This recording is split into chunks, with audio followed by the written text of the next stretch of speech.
Minsan wag tayong madidismaya sa mga bagay na hindi natutuloy kasi nga may mga bagay din na hindi naman natin inaasahan, 'di ba?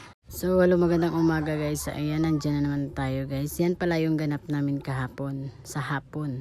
Sa umaga guys, ay umattend ako ng induction program ng pamangkin ko kasi nga naging officer din tayo doon. So, syempre sana naman ay galaw-galaw din, ano. So, dahil sa sobrang busy, so sana ay makapag-cooperate tayo doon guys. At yun nga guys, hindi ko in-expect na matuloy itong food spa na to kasi nga